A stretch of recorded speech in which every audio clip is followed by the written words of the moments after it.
नमस्कार दोस्तों, मैं हूं गौरव और आज मैं बात करने वाला हूं जो भी हमने लॉस किया है प्रीवियस डेज में, पास्ट में, उसको हम कैसे कवर करें। गाइस देखिए, जब भी हम ट्रेडिंग करते हैं और जो हमारा लॉस होता है, ये पार्ट ऑफ गेम है गाइस।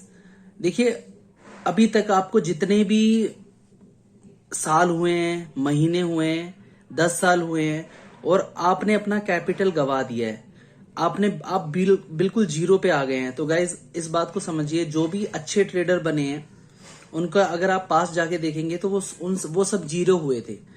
उन्होंने सारा अपना कैपिटल जीरो कर लिया था, उसके बाद जाके उनकी जर्नी स्टार्ट हुई थी। तो गाइज मैं बताना चाहूंगा, आप बिल्कुल सही ट्रैक पे है। अगर आपका लॉस हो गया है, बिल्कुल जीरो पे हो गए हैं, आप बिल्कुल हार ही चुके हैं, तो फर्स्ट मैं बताने वाला हूं कि हार को जीत में कन्वर्ट कैसे करना है, और आपको ये भी बताने वाला हूं कि आप बिल्कुल सही ट्रैक पे हैं। बस आप गाइज इस बात को ऐसे समझिए कि 3 फीट की दूरी पर हैं आप बिल्कुल सही ट्रैक पे हैं। अगर आपने सारा पैसा अपना लूज कर दिया है तो घबराने की कोई जरूरत नहीं है गाइज, सबने ऐसा ही किया है। अब आप ये समझ लीजिए, ये जो गेम है ना, ये गेम लोग कहते हैं कि 95% लोग इसमें पैसा लूज करते हैं और 5% जो है लोग कमाते हैं। मैं कहता हूं गाइज, मेरा ये मानना है कि 99% लोग लूज करते हैं, ओनली 1% लोग इसमें पैसा अर्न करते हैं ट्रेडिंग करके। तो गाइज हमें 1% में आना है और ये जर्नी स्टार्ट हो गई। अगर आपने सारा पैसा लूज कर दिया है, अब लूज किया है तो कुछ ना कुछ तो सीखा होगा, काफी चीजें सीखी होंगी, और किस वजह से लूज हुआ, पैसा सारा लॉस हो गया, उस चीज को समझेंगे गाइज। फर्स्ट, अभी जब हमारा पैसा चला गया ना, मेंटल पीस हिल चुका है, कुछ भी समझ में नहीं आ रहा, हम हारे ही हुए हैं, आगे रास्ता कुछ नहीं दिख रहा। ऐसा लग रहा है कि अब क्या करेंगे, इतना पैसा 10 लाख 5 लाख हर किसी ने अपना गवा दिया है, जितना भी कैपेसिटी है, अपनी कैपेसिटी इससे ज्यादा जिसने गवा दिया है। अब रास्ता दिख नहीं रहा कि कैसे पैसा वापस लेके आए, क्या करें, अंधेरा आ गया आंखों के सामने। गाइस कुछ तो पैटर्न होगा ना, कुछ तो एक ऐसी चीज होगी कि जो हमारी हार को जीत में कन्वर्ट कर दे, कुछ तो ऐसा होगा ना। तो गाइस इसको ना हम ऐसा करते हैं, एक कहानी के माध्यम से समझेंगे इसको। जरूर आप ध्यान से सुनिए, काफी चीजें आपको समझ में आने वाली है इससे।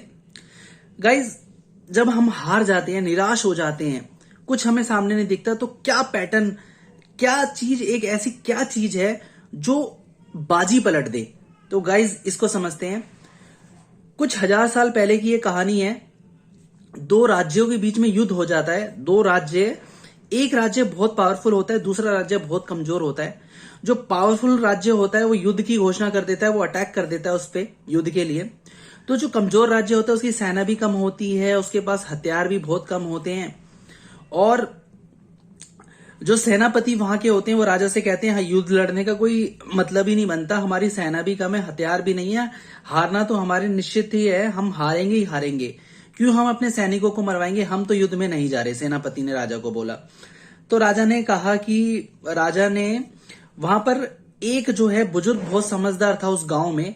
राजा उसके पास गया और उसने उसे बोला कि सेनापति तो नहीं जा रहे, क्या आप जाएंगे युद्ध के लिए? और उसने कहा मैं जाऊंगा, और वो तैयार हो गया युद्ध पे जाने के लिए। और जो सेनापति थे वो कहते ये बूढ़ा कैसे लड़ेगा, ये तो कुछ जानता ही नहीं है, इसको तो कुछ नॉलेज ही नहीं है इस बारे में, युद्ध के बारे में, ये कैसे जिताएगा। तो वो कहते हैं देखते हैं हम भी ये क्या करता है बूढ़ा, हम भी इसके पीछे पीछे चलते। तो वो भी उसके पीछे पीछे चलती है, सेना लेके युद्ध के लिए तैयार हो गए सारे लोग, और वो जाने लगे। गाइस रास्ते में एक मंदिर पड़ता है, तो वो बुजुर्ग बोलते हैं कि युद्ध से पहले हम जो है भगवान जी से आशीर्वाद ले लेते हैं और उनकी आज्ञा भी जान लेते हैं कि हम युद्ध हारेंगे या जीतेंगे, पूछ लेते हैं भगवान से।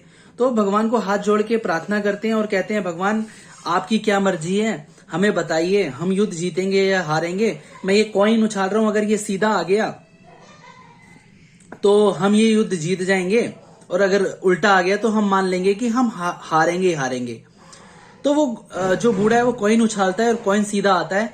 वो कहता है सेना को, अब कोई घबराने की बात नहीं है, अब सारी टेंशन छोड़ दो, सब कुछ भूल जाओ, अब हमें कोई हरा ही नहीं सकता, भगवान ने इशारा कर दिया है, जीतेंगे जीतेंगे, टेंशन भूल जाओ सारे। वो सारे लोग जाते हैं युद्ध के लिए। गाइस 7 दिनों के अंदर वो उसको हरा के वापस लौटते हैं। जब वो वापस लौट रहे होते हैं तो वही मंदिर फिर रास्ते में पड़ता है। तो वो कहते हैं कि हम भगवान का धन्यवाद कर देते हैं कि उन्होंने हमें युद्ध को जिताया।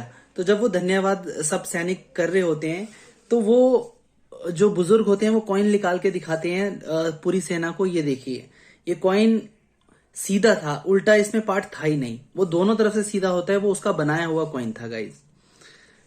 तो क्या ऐसी चीज हुई कि जो सेना आधी थी, हथियार भी उनके पास नहीं थे, बिल्कुल हारे ही हुए थे। हमारी भी हालत ऐसी है ना कि बिल्कुल लूज कर दिया है पैसा, बिल्कुल खत्म हो गया है, जीरो पे आ गए हैं। और वो भी, उनकी भी सिचुएशन ऐसी ही थी, बिल्कुल ऐसी ही थी। और क्या चेंजेस हुए, बस माइंडसेट, उनका माइंडसेट चेंज हो गया कि हम जीतेंगे। तो हमारे जीवन में ना गाइस, अगर हमने माइंडसेट को पॉजिटिव कर दिया ना तो बिल्कुल हम अच्छे से जीत जाएंगे, और हमारी जो हार है वो कब जीत में कन्वर्ट हो जाएगी हमें भी नहीं पता लगेगा। और ट्रेडिंग हो या कोई भी जीवन का और पार्ट हो, मैं इसको ऐसे समझता हूं कि सांप सीढ़ी की खेल की तरह है। पासा फेंका, 4 पासे भी आपको ऊंचाइयों तक ले जा सकते हैं और एक गलत पासा भी आपको ऊंचाई से नीचे गिरा सकता है। और हम कितनी बार 95 से नीचे गिरे हैं, 95 to 100 तक नहीं पहुंच पाए, वहीं से लौट लौट के आए हैं, वहीं से लौट लौट के नीचे आए हैं। और जब हम नीचे होते हैं तो कोई इतना सतर्कता की, कॉन्शियसनेस की कोई जरूरत नहीं होती, इतना ध्यान की कोई जरूरत नहीं होती। चल रहे हैं, जीरो पे हैं, क्या दिक्कत है, हारे ही हुए हैं। जब हम ऊपर पहुंच जाते हैं ना गाइस, तब ज्यादा ध्यान देने की जरूरत है, तब ज्यादा कॉन्शियस होने की जरूरत है, अपनी चीजों को समझने की जरूरत है। तो गाइस, अगर आपने इतना पैसा लूज किया है, लॉस कर लिया आपने सारा अपना मनी, जीरो पे आ गए हैं, तो जरूर कुछ ना कुछ स्ट्रैटेजी जरूर सीखी होगी। और ये भी आपको पता लगा होगा स्ट्रैटेजी में कोई प्रॉब्लम नहीं है, स्ट्रैटेजी सारी काम करती है। आप स्ट्रैटेजी की वजह से आपने अपना पैसा जो है लॉस नहीं किया है, आपने अपनी वजह से किया है, आपने साइकोलॉजी की वजह से किया है। साइकोलॉजी में क्या क्या चीजें आती हैं, over confidence, fear, greed, anxiety, FOMO, doubt, ये सारी चीजें आती हैं। और ये सब चीजों पे आप एक साथ कंट्रोल नहीं कर पाते। अगर इसमें से एक भी गलत हो जाए ना, एक भी चीज आड़े आ जाए, तो आप क्या करते हैं, ट्रेड करते हैं, गलत ट्रेड करते हैं। और इसके बाद मैं क्या कहूंगा, ओवर ट्रेड करते हैं। जिस दिन आपने ओवर ट्रेड करी होगी, आपने पैसा लूज किया होगा। और आपने ओवर ट्रेडिंग पे कंट्रोल कर लिया ना, तो आप उसी दिन से प्रॉफिटेबल ट्रेडर बन जाएंगे। और ओवर ट्रेडिंग के ऊपर कंट्रोल कैसे करें, इस पे मैंने वीडियो बनाई हुई है गाइस, लिंक मैं डिस्क्रिप्शन में दे दूंगा, उसको जाके देख लीजिए। ओवर ट्रेडिंग को कैसे कंट्रोल करें, अगले दिन से ही प्रॉफिटेबल ट्रेडर आप बनना स्टार्ट हो जाएंगे। गाइज, अगर ये वीडियो थोड़ी सी वैल्यूएबल थी आपके लिए तो इस चैनल को सब्सक्राइब कीजिए, मेरी वीडियो को लाइक कीजिए, अगर कोई भी क्वेरी कमेंट कीजिए। और नेक्स्ट वीडियो में मैं बताने वाला हूं जो सबसे ज्यादा अट्रैक्ट करती है ना हमें ट्रेड। हम कहते हैं ना कि यार इस लॉट में अगर हम बने रहते इस पे तो हमारे 10,000 हो जाते, 15,000 हो जाते। वो मंथ में 1-2 बार या 3 बार कभी कभी आती है, वो ट्रेड मिलती है कि हम उसमें बने रहते तो वो ट्रेड हमें मतलब कि 15,000 20,000 तक भी हो जाते एक ही लॉट में। ऊपर कभी कभी होता है गाइस, तो उस ट्रेड को हम पकड़ नहीं पाते। उस ट्रेड को कैसे पकड़े उसके बारे में मैं नेक्स्ट वीडियो में बताने वाला हूं। मगर गाइज, इस वीडियो पे थोड़ा रिस्पॉन्स आना चाहिए, इस पर अच्छा रिस्पॉन्स आना चाहिए, मुझे भी अच्छा लगेगा नेक्स्ट वीडियो में बताने के लिए। Okay guys, thank you so much, thank you.